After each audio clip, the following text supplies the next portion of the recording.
5 fit لمبی رنگا رنگ دم۔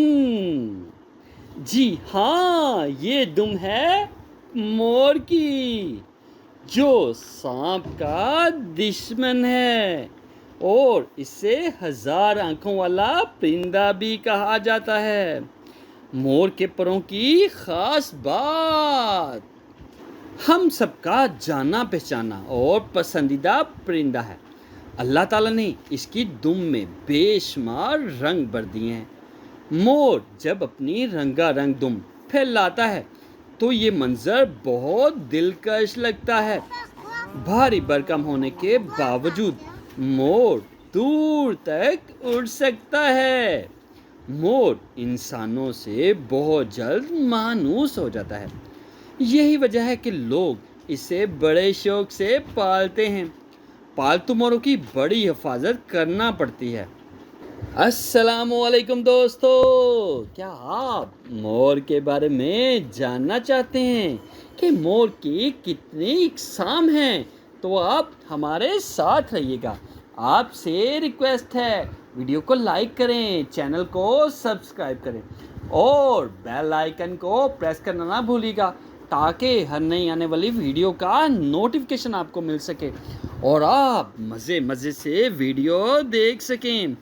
اللہ تعالیٰ ہمارا حامی و ناصر ہو۔ مور کا تعلق پرندوں کے ایک گروہ فینزینٹ سے ہے۔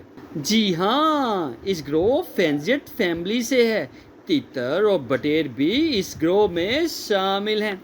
مور ایک جانا پہچانا مشہور پرندہ ہے۔ اس کا شمار دنیا کے خوبصورت ترین پرندوں میں ہوتا ہے۔ رنگ برنگ پر لمبی دم اور خاص ناچ اس پرندے کی اہم ترین خوبیاں ہیں۔ دنیا کے ہر چڑیا گھر میں یہ آپ کو ضرور دکھائی دیتا ہے۔ جب یہ ڈانس کرتا ہے تو ہر فرد اس کا ڈانس بڑے شوق سے دیکھتا ہے۔ مور کی 3 بنیادی اقسام ہیں، جس میں سب سے پہلے ہندوستانی مور۔ یہ مور کے رنگ بڑے گہرے اور دلکش ہوتے ہیں۔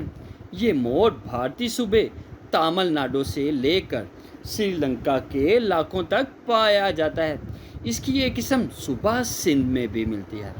ہندوستانی مور تھوڑے فاصلے تک خاصی اونچی پرواز کر سکتا ہے، تاہم یہ صرف خطرے کے وقت ہی اڑتا ہے۔ ہندوستانی مور کئی زہریلے سانپ شکار کر کے کھا جاتا ہے۔ سر سے دم تک اس کی لمبائی 7 فٹ تک، جبکہ وزن 5 کلو گرام سے بھی زیادہ ہوتا ہے۔ ہندوستانی مور زیادہ تر گول کی صورت میں رہتے ہیں۔ سفید مور بھی اس کی مشہور قسم ہے۔ آنکھوں کے نیچے سفید دھبا اس کی خاص نشانی ہے۔ یہ ہندوستانی مور ہیں۔ سبز مور، جی ہاں، مور کی یہ قسم ویتنام، کمبوڈیا، برما اور انڈونیشیا میں ملتی ہے۔ اس کے پروں میں گہرا سبز رنگ نمایاں ہوتا